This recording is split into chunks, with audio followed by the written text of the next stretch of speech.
Hello guys, welcome to my channel. आज मैं आपको 4 ऐसे इंडिकेटर्स के बारे में बताने वाला हूं जो आपकी ट्रेडिंग स्टाइल को इन्हांस कर देंगे। वो 4 इंडिकेटर्स कौन से हैं और वो आप चार्ट पर कैसे अप्लाई कर सकते हो, ये जानने के लिए वीडियो के एंड तक ज़रूर बने रहिए। तो इस वीडियो को स्टार्ट करते हैं।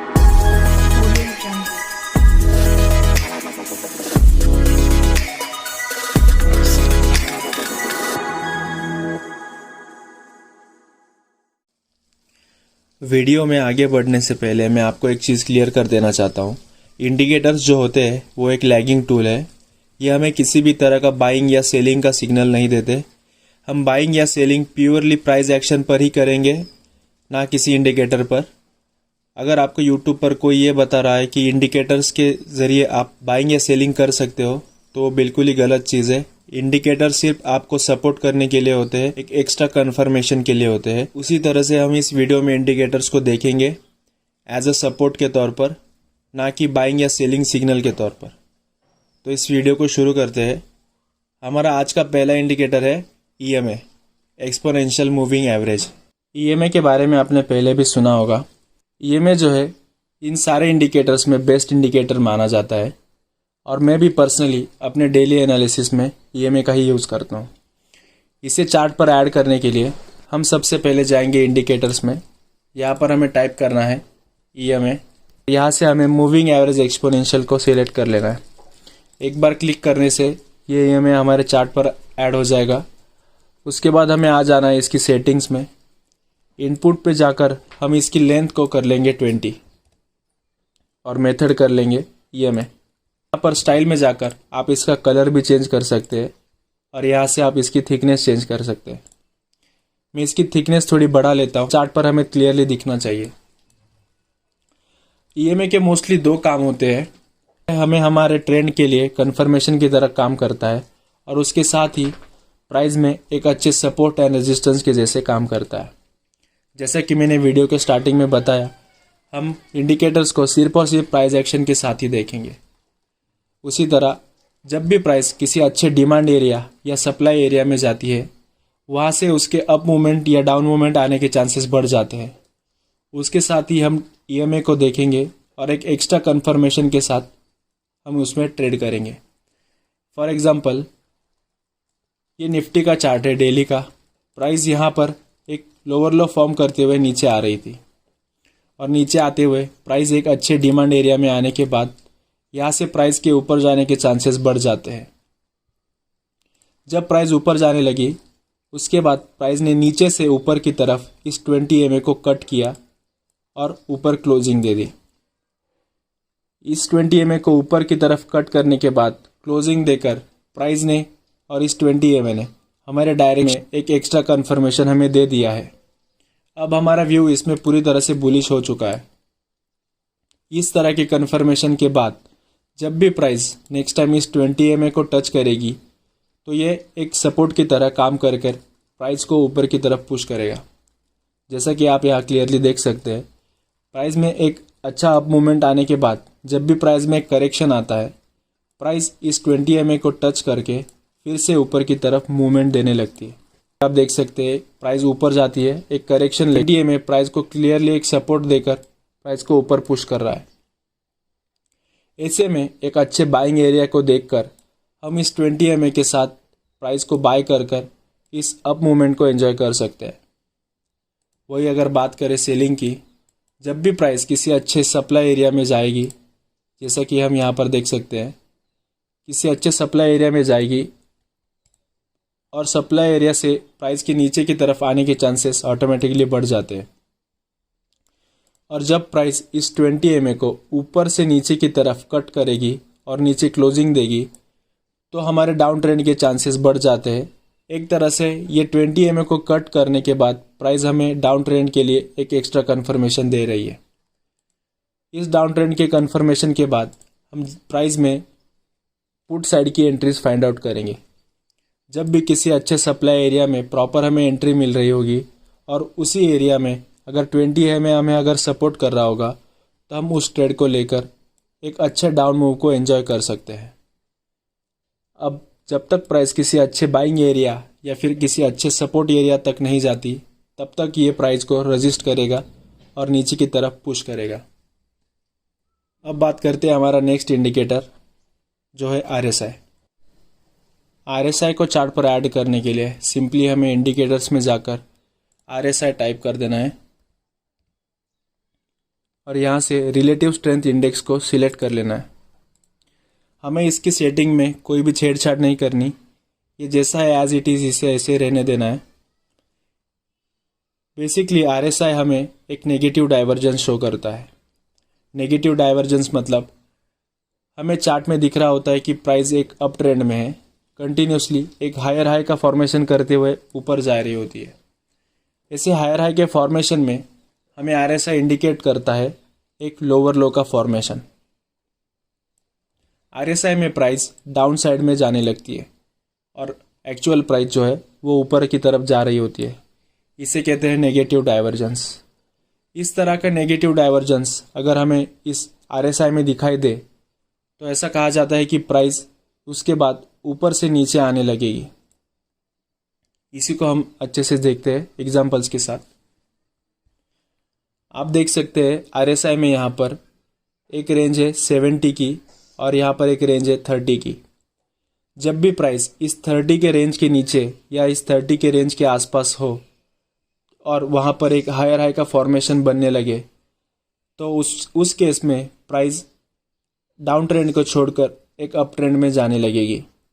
और अगर प्राइस 70 के ऊपर हो या 70 के आसपास और उस केस में प्राइस डाउन ट्रेंड शो करेगी तो एक्चुअल प्राइस में भी एक डाउन ट्रेंड आने के चांसेस बढ़ जाते हैं। एग्जांपल के लिए ये निफ्टी में आप देख सकते हैं डेली टाइम फ्रेम पर यहाँ पर प्राइस कंटिन्यूसली ऊपर जा रही थी, एक हायर हाई का फॉर्मेशन यहाँ पर क्रिएट हो रहा था और यहाँ पर आप देख सकते हैं RSI में भी एक हायर हाई का फॉर्मेशन हमें क्लियरली दिखाई दे रहा है। इस पॉइंट पर आकर आप कर्सर को ध्यान से देखिए। इस पॉइंट पर आकर RSI ने पहले इंडिकेट कर दिया यहाँ पर लोअर लो फॉर्म करके। इस लोअर लो ने हमें ये बता दिया कि अब प्राइस में एक डाउन ट्रेंड आने के चांसेस बढ़ जाते हैं। वैसे यहाँ पर हुआ, प्राइस में एक डाउन ट्रेंड आना स्टार्ट हो चुका था। इसी तरह बाइंग के लिए जब भी प्राइस 30 के रेंज के आसपास अगर बाइंग शो करे यानी हायर हाई शो करे RSI में तो इसमें अप ट्रेंड आने के चांसेस बढ़ जाते हैं। जैसा कि यहाँ पर आप देख सकते हैं एग्जांपल के लिए प्राइस यहाँ से नीचे आ रही थी। नीचे आते टाइम प्राइस में इस पॉइंट पर RSI ने यहाँ पर नेगेटिव डाइवर्जेंस शो किए, मतलब प्राइस ने यहाँ पर हायर हाई का फॉर्मेशन क्रिएट किया और इस पॉइंट तक हम इस प्राइस में डाउन ट्रेंड ही मानकर चल रहे थे। और जैसे RSI का कंफर्मेशन मिल गया तो अब हम इसमें एक अप ट्रेंड के लिए देख सकते हैं। RSI जो है कभी कभी आपको प्राइस से पहले ही शो कर देगा कि आगे ट्रेंड क्या होने वाला है। कभी कभी हो सकता है प्राइस में पहले आपको इंडिकेट हो जाए कि प्राइस ऊपर जाने वाली है, तब RSI आपको इंडिकेट कर सकता है। इसे भी हम प्योरली डिमांड एरिया और सप्लाई एरिया के साथ ही ट्रेड करेंगे। यहाँ पर हम देख सकते हैं कि प्राइस एक अच्छे डिमांड एरिया में आने के बाद ही, यहाँ पर हम क्लियरली देख सकते हैं प्राइस एक अच्छे डिमांड एरिया में आने के बाद इसके ऊपर जाने के चांसेस बढ़ जाते हैं। एक एक्स्ट्रा कंफर्मेशन के लिए हमने एक बार RSI देख लिया कि इसमें भी अगर हायर हाई बन रहे होंगे तो प्राइस के ऊपर जाने के चांसेस ऑटोमेटिकली बढ़ जाएंगे। उसी तरह अगर प्राइस किसी सप्लाई एरिया में जाती है, जैसे कि यहाँ पर हम देख सकते हैं प्राइस एक सप्लाई एरिया में आने के बाद प्राइस में नीचे आने के चांसेस बढ़ जाते हैं। और वही अगर RSI भी हमें इंडिकेट कर दे यहाँ पर लोअर लो फॉर्म करके तो हम इसमें और भी कंफर्मेशन ले सकते हैं। हमारा अगला इंडिकेटर है स्टॉकेस्टिक।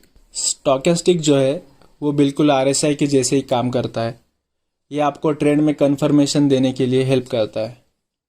इसे ऐड करने के लिए इंडिकेटर्स में जाकर हम टाइप करेंगे स्टॉकेस्टिक। स्टॉकेस्टिक को एक बार क्लिक करेंगे तो ये चार्ट में ऐड हो जाएगा।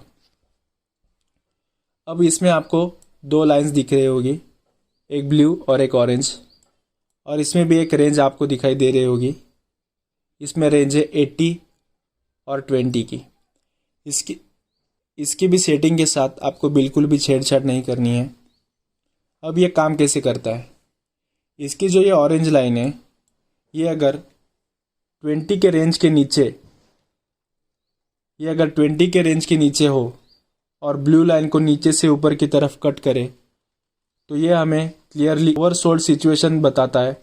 और वही अगर प्राइस 80 के रेंज के ऊपर हो और ऑरेंज लाइन इस ब्लू लाइन को ऊपर से नीचे कट करे तो ये हमें क्लियरली ओवर बाय सिचुएशन को शो करता है। इसे भी हम हमारे डिमांड एंड सप्लाई के साथ ही देखेंगे। फॉर एग्जांपल यहाँ पर प्राइस ने एक अच्छा डिमांड एरिया था, प्राइस डिमांड एरिया में आने के बाद यहाँ से ऊपर जाने के चांसेस थे। अब हम यहाँ पर डाउन ट्रेंड में थे, हमें एक कंफर्मेशन की ज़रूरत थी कि प्राइस यहाँ से ऊपर जाने लगे तो हम इसमें बाइंग कर सके। स्टॉकेस्टिक में इस ऑरेंज लाइन ने इस ब्लू लाइन को इस 20 के रेंज के नीचे लाइन को कट किया। इसमें हमें कंफर्मेशन मिल चुका था कि प्राइस एक ओवरसोल्ड सिचुएशन में है और अब प्राइस को यहाँ से ऊपर जाना चाहिए। इसके बाद से आप कहीं पर भी बाइंग की एंट्री देख सकते हैं। फॉर एग्जांपल आपने यहाँ पर नोटिस किया कि यहाँ पर एक ट्रेंड लाइन का फॉर्मेशन हो रहा है और प्राइस ने आपको यहीं पर एक कंफर्मेशन दे दी कि प्राइस एक ओवरसोल्ड सिचुएशन में है, अब प्राइस को यहाँ से ऊपर जाना चाहिए। ये ट्रेंड लाइन जब भी ब्रेक होगी तब इस ट्रेंड लाइन के ऊपर जाने के चांसेस बहुत ज़्यादा हाई हो जाते हैं। इसमें आपको रिस्क टू रिवॉर्ड भी ज़्यादा मिलने के चांसेस होते हैं। यहाँ पर आपकी एंट्री होगी और यहाँ पर स्टॉप लॉस। इसके साथ आपको 1:2 का टारगेट मिलने में कोई प्रॉब्लम नहीं आने वाली, आपको 1:2 का टारगेट भी बहुत इजीली मिल जाएगा। वैसे ही सेम सिचुएशन अगर सेलिंग में देखें तो प्राइस में जब भी सेलिंग एरिया में प्राइस जाती है तो उसके डाउन साइड आने के चांसेस बढ़ जाते हैं।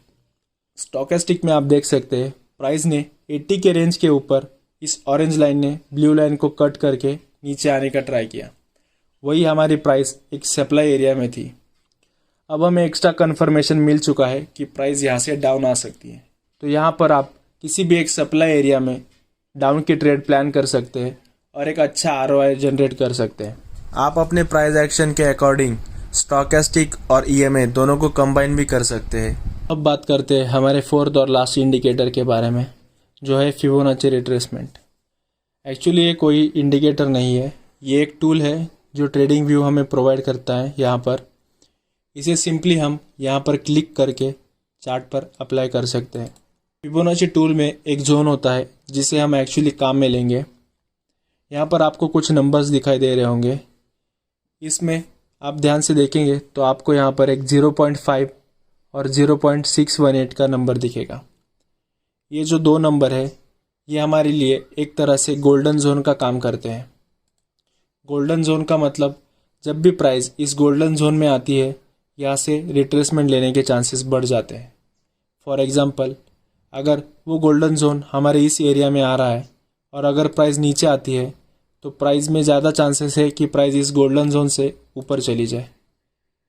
तो फिबोनाची टूल में हम यही देखेंगे कि इस गोल्डन जोन को हम कैसे आइडेंटिफाई कर सकते हैं। ऐसे गोल्डन जोन को आइडेंटिफाई करने के लिए सबसे पहले हमें समझना होगा कि स्विंग हाई और स्विंग लो क्या होता है, क्योंकि जब भी हम फिबोनाची रिट्रेसमेंट टूल अप्लाई करेंगे हमें चार्ट पर स्विंग हाई और स्विंग लो का पता होना ज़रूरी होता है। स्विंग लो क्या होता है, जब भी प्राइस ऊपर से नीचे आती है और नीचे एक पॉइंट पर आकर रुक जाती है, रुकने के बाद उस पॉइंट से प्राइस में एक अप मूवमेंट आना शुरू होता है, उस पॉइंट को हम स्विंग लो कहेंगे।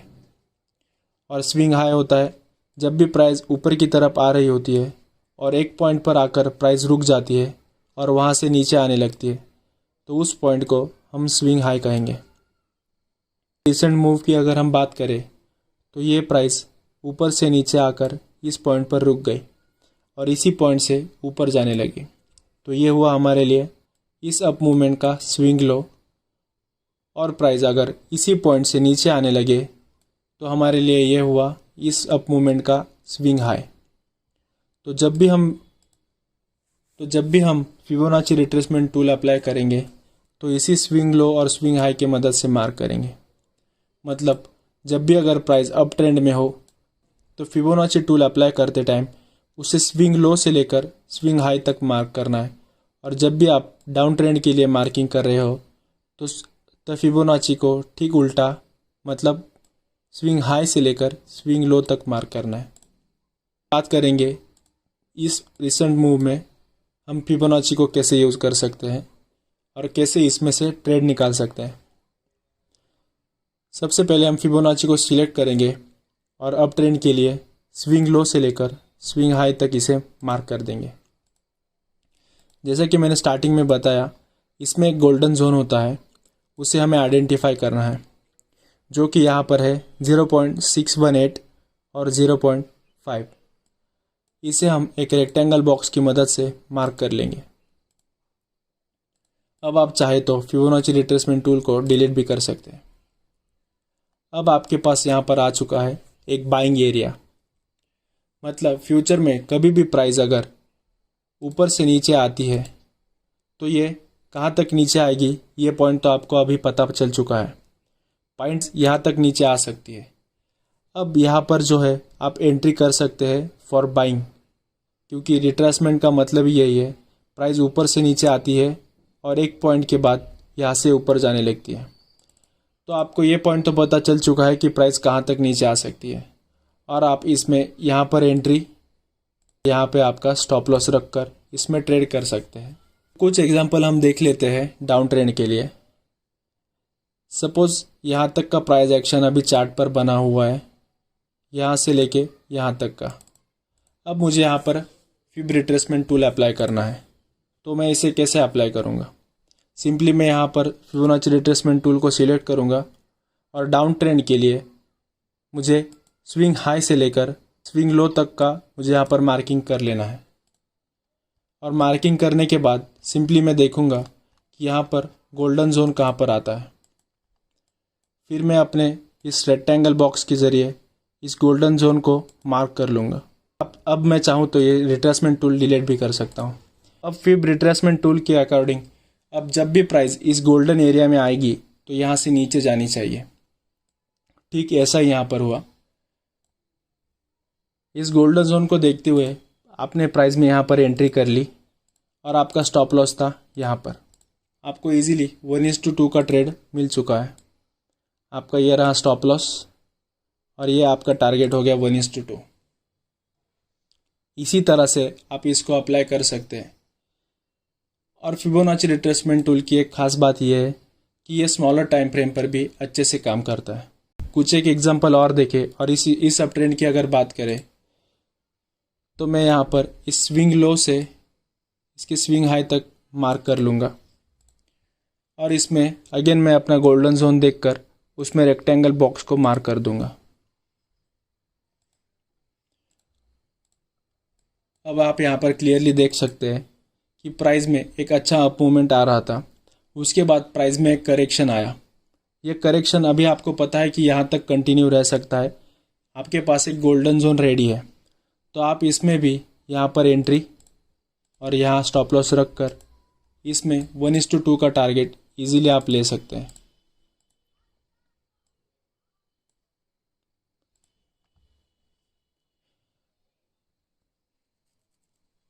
लेकिन मैं अभी भी फिर भी आपको यही कहूँगा, इस फिबोनाची रिट्रेसमेंट टूल को यूज़ करते टाइम भी आप अपने सपोर्ट रेजिस्टेंस या जो भी आप थ्योरी यूज़ करते हो, जैसे मैं डिमांड और सप्लाई थ्योरी यूज़ करता हूँ, मैं उसके अकॉर्डिंग ही इसको देखता हूँ। आप भी आपके प्राइस एक्शन के अकॉर्डिंग ही इसे देखें और तभी आप इसे यूज़ करें। तो यही था आज के वीडियो में। आई होप आपको वीडियो अच्छा लगा हो, तो वीडियो को प्लीज़ लाइक कीजिए और जो भी स्टॉक मार्केट में नए हैं, सीखना चाहते हैं, उन तक ये वीडियो ज़रूर शेयर कीजिए। ऐसे ही और नए अमेजिंग वीडियोज़ के लिए हमारे चैनल को प्लीज़ सब्सक्राइब कीजिए। मिलते हैं अगले वीडियो में, तब तक के लिए गुड बाय।